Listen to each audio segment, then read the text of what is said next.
लग्न ठरलं thanks to Marathi matrimony. लग्न म्हणजे मराठी मॅट्रिमनी. विश्वासाची 26 वर्ष. लाखो सुखी दाम्पत्य. डाउनलोड करा मराठी मॅट्रिमनी. महिला आरक्षण विधेयकावरून मुख्यमंत्री फडणवीसांनी ओपन डिबेटचं चॅलेंज दिलं असून सुप्रिया सुळेंनी हे चॅलेंज स्वीकारलंय. 2023 मध्ये समर्थन देणाऱ्या विरोधकांनी सरड्यासारखे रंग बदलले अशी टीका फडणवीसांनी केली आहे. तर महिला आरक्षण आणि डिलिमिटेशनचा संबंध काय असा सवाल सुप्रिया सुळेंनी केला आहे. संसदेत महिला आरक्षण आणि लोकसभा मतदारसंघ पुनर्रचनेसंदर्भातील घटना दुरुस्तीचे विधेयक नामंजूर झाल्यानंतर फडणवीसांनी पत्रकार परिषद घेत विरोधकांवर हल्लाबोल केला. महिला विधेयकावरनं मुख्यमंत्री फडणवीसांनी विरोधकांना ओपन डिबेटचं चॅलेंज दिलंय. तर फडणवीसांसोबत चर्चेला येण्यासाठी तयार असल्याचं म्हणत सुळेंनी पलटवार केलाय. महिला आरक्षण विधेयकावरून सत्ताधारी आणि विरोधक आमनेसामने आलेत. यांच्याकडे कुठलाही प्रतिवाद नाही. मी तर आज त्यांना ओपन चॅलेंज देतो की माझ्या स्तरातल्या कुठल्याही त्यांच्या नेत्यांनी माझ्यासोबत महिला विधेयकाच्या संदर्भात ओपन डिबेट करावी. माझी तयारी आहे. माननीय मुख्यमंत्री म्हणतील ती जागा, माननीय मुख्यमंत्री म्हणतील ती वेळ. पवार साहेब त्या ठिकाणी डिबेट करायला यांनी जर विनंती केली आणि जर ते तयार असतील तर निश्चितपणे राज्याचे मुख्यमंत्री हे माननीय पवार साहेबांसोबत डिबेट करतील. तुम्ही संसदेत नाही त्यामुळे तुम्हाला न समजणं हे मान्य होऊ शकतं. पण जे संसदेत बसले आहे त्यांची अक्कल जर इतकी कमी असेल, व्यक्तिगत म्हणत नाही आहे, पण अशा पद्धतीने जर ते विचार करत असतील तर मात्र देशाच्या संसदेचं काय होईल ही चिंता मला आहे. माननीय मुख्यमंत्री त्या डिबेटमध्ये नव्हते कारण का ते राज्यात होते. आम्ही पार्लमेंटमधल्या डिबेट्सची मी माहिती सांगते तुम्हाला. जर तुमचं सरकार गेले 12 वर्ष मग सेन्सस वेळेवर सुरू केलं का नाही?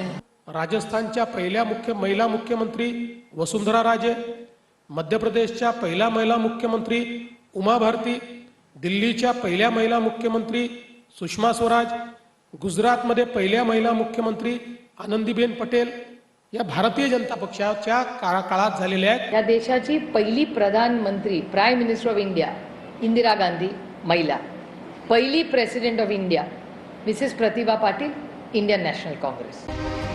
2023 मध्ये समर्थन देणाऱ्या विरोधकांनी सरड्यासारखे रंग बदलल्याची टीका फडणवीसांनी केली. तर महिला आरक्षण आणि डिलिमिटेशनचा संबंध काय असा सवाल सुप्रिया सुळेंनी उपस्थित केला. 2023 साली ज्या लोकांनी याला समर्थन दिलं ते आता एनडीएकडे 2/3 मेजॉरिटी नाही आहे. सरड्यासारखा रंग बदलला, आपले खरे दात बाहेर काढले. माझा आदरणीय माननीय मुख्यमंत्र्यांना एक विनम्र प्रश्न आहे की डिलिमिटेशनचा आणि महिला आरक्षणाचा संबंध काय?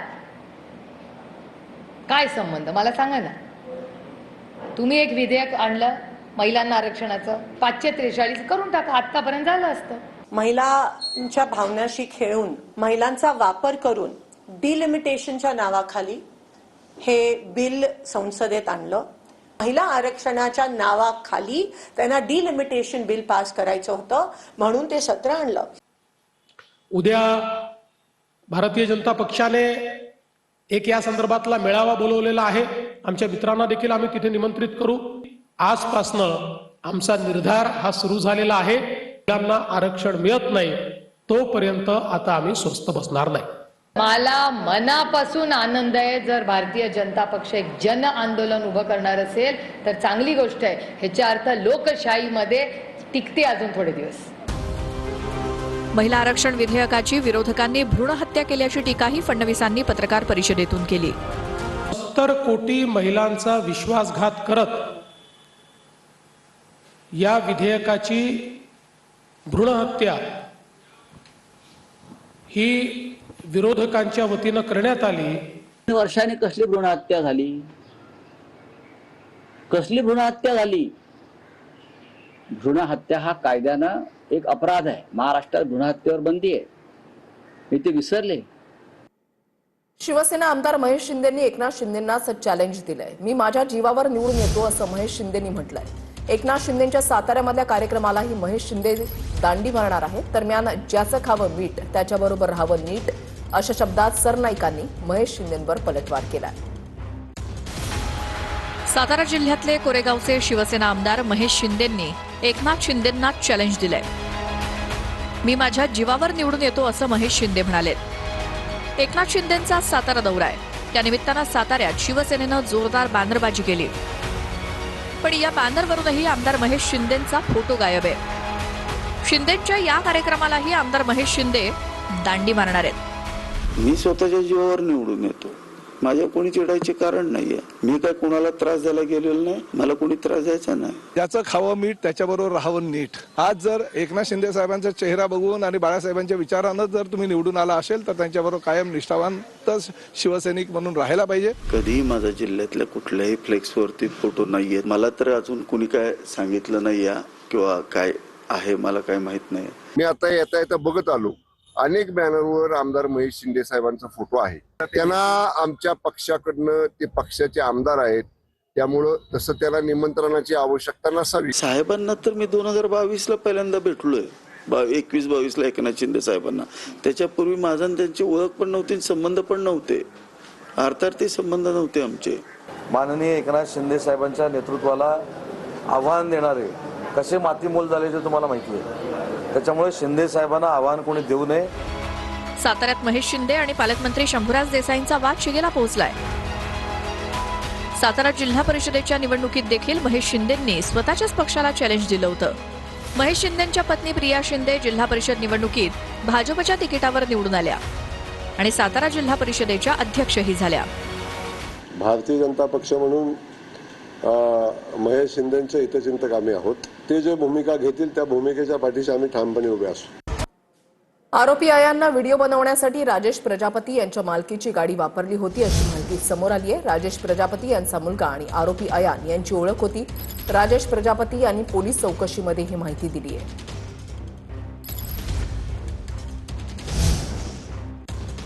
अमरावतीमधल्या लैंगिक शोषण प्रकरणामध्ये आरोपीच्या विरोधात जबाब देण्यासाठी पीडित तरुणी पुढे येत नाहीये. त्यामुळे पोलिसांच्या समोर पेच निर्माण झाल्याची सूत्रांची माहिती आहे. बदनामीपोटी पीडित तरुणी पुढे येत नसल्याचं सूत्रांकडून समजतंय. परतवाड्यातील तरुणींचं लैंगिक शोषण आणि अश्लील व्हिडिओ व्हायरल प्रकरणात आरोपी विरोधात जबाब देण्यासाठी पीडित तरुणी पुढे येत नसल्यानं पोलिसांसमोर मोठा पेच निर्माण झाल्याची सूत्रांची माहिती आहे. 7 पीडित तरुणींच्या कुटुंबियांसोबत एसआयटीनं वारंवार संपर्क साधला. मात्र बदनामीपोटी पीडित तरुणींचे कुटुंबीय प्रतिसाद देत नाही. एसआयटीच्या महिला तपास अधिकाऱ्यांकडून पीडित कुटुंबांना वारंवार संपर्क साधण्यात आला. मात्र कुटुंबांकडून तुमचा चुकीचा नंबर लागला असण्याचं सांगण्यात आलं. 7 दिवसात फक्त एकच पीडित तरुणी समोर आली. देखिए, हमने उसको तैयार किया. एक 15-16 साल की लड़की थी और हम सारी लड़कियों को जितने भी उनको बोल रहे हैं कि आप सीधा जाके पुलिस में सिंगल एफआईआर करवाएं और ऐसे आरोपी को फांसी तक पहुंचाना है. काँग्रेस असो, भाजप असो, नवनीत राणाजी असो, अनिल बोंडेजी असो, प्यारे खानजी असो, विजय वडेट्टीवारजी असो, या सर्वांनी अशा संवेदनशील प्रकरणामध्ये कुठल्याही पद्धतीने संपूर्ण पोलिसांचा प्रेस आल्याशिवाय, पोलिसांची पूर्ण माहिती बाहेर आल्याशिवाय, पोलीस पूर्ण माहिती देत नाही तोपर्यंत अशा प्रकरणामध्ये थोडा आरोप प्रत्यारोप, शंका कुशंका व्यक्त करून या ठिकाणी 2 धर्मामध्ये तेढ लावून अमरावतीचं अत्यंत आनंदाचं वातावरण त्या ठिकाणी खराब होणे याची काळजी आम्ही सर्वांनी घ्यायची आहे. या प्रकरणातील आरोपी अयान अहमदला केलेल्या कृत्याचा पश्चाताप नाहीये अशी माहिती सूत्रांनी दिली. अयान अहमदनं केलेल्या कृत्याची अजूनही खंत बोलून दाखवली नाही अशी माहिती पोलीस चौकशीत उघड झाली आहे. आरोपी अयान एसआयटी चौकशीत सराईत गुन्हेगाराप्रमाणे वागत असल्याची माहिती सूत्रांनी दिली आहे. मुलींसोबत संवाद कसा साधायचा, जाळ्यात कसं ओढायचं, पोलिसांसमोर आरोपीनं कबुली दिली आहे. अमरावतीच्या फ्लॅटवर जे कृत्य झालं ते दोघांच्याही संमतीनं झालं असा दावा आरोपीनं केला. मात्र 15 वर्षांची एक अल्पवयीन पीडिता समोर आल्यानं आरोपीच्या दाव्याची पोलखोल झाली.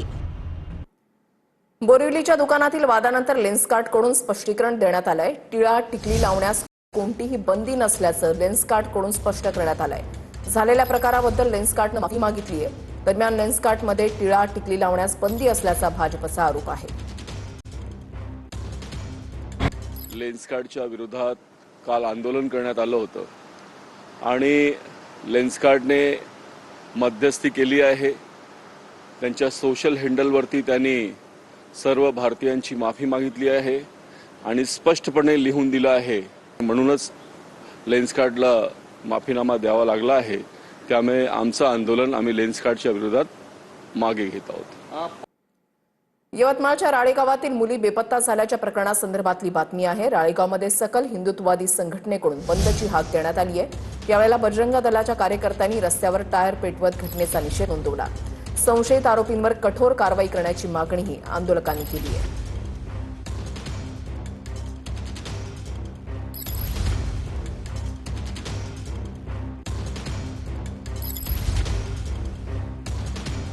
देवेंद्रजींनी याविषयी लक्ष घातलेलं आहे.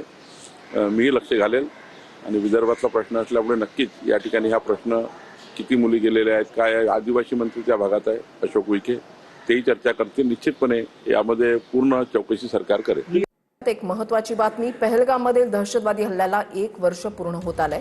पूर्वी मोठ्या प्रमाणावर पर्यटकांनी गजबजलेला हा परिसर आता तुलनेनं शांत दिसतोय. दहशतवादी हल्ल्यामुळे रोजगाराच्या संधी कमी झाल्याची खंत स्थानिकांकडून व्यक्त केली जाते. पृथ्वीवरील स्वर्ग म्हणून ओळख असलेल्या पहलगाम व्हॅलीमध्ये आज देखील शुकशुकाट पाहायला मिळतोय. मी सध्या पहलगामच्या बैसारन व्हॅलीमध्ये आहे आणि या ठिकाणची जर आपण दृश्य पाहिली तर पर्यटनावर मोठ्या प्रमाणामध्ये परिणाम झालेला आहे. पहलगाम येथे झालेल्या दहशतवादी हल्ल्याला आता 22 एप्रिल रोजी 1 वर्ष पूर्ण होत आहे आणि या घटनेचा सविस्तर आढावा घेण्यासाठी TV9ची जी टीम आहे ती सुद्धा ग्राउंड झिरोवर पहलगाम या ठिकाणी दाखल झालेली आहे. या परिसरात पोहोचल्यानंतर एक गोष्ट प्रकर्षाने जाणवतं की या हल्ल्याचे परिणाम आजही इथल्या व्हॅलीमध्ये स्पष्टपणे जाणवतं. हल्ल्यानंतर भारतानं दहशतवाद विरोधात तर कठोर पावलं उचलत ऑपरेशन सिंधूर राबवलं आणि पाकिस्तानमध्ये लपून बसलेल्या दहशतवाद्यांना तितकंच चोख उत्तर देखील दिलं.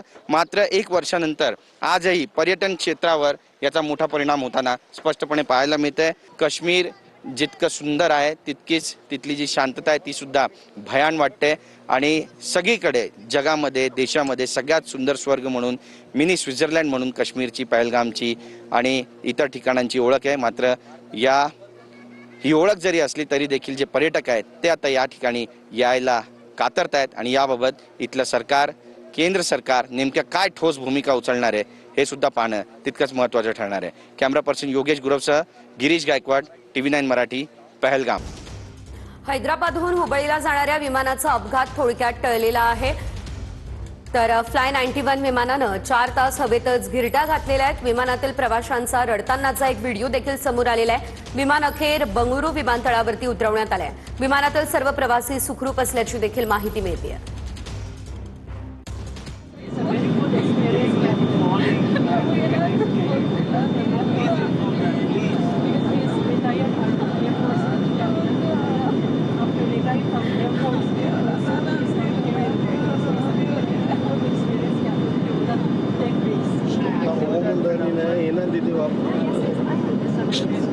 ಏನೇ ಮಾತಾಡಿ ನಾನು ಫ್ಲೈಟ್ ತಗೊಂಡು ವಿಚಾರ ಮಾಡಿ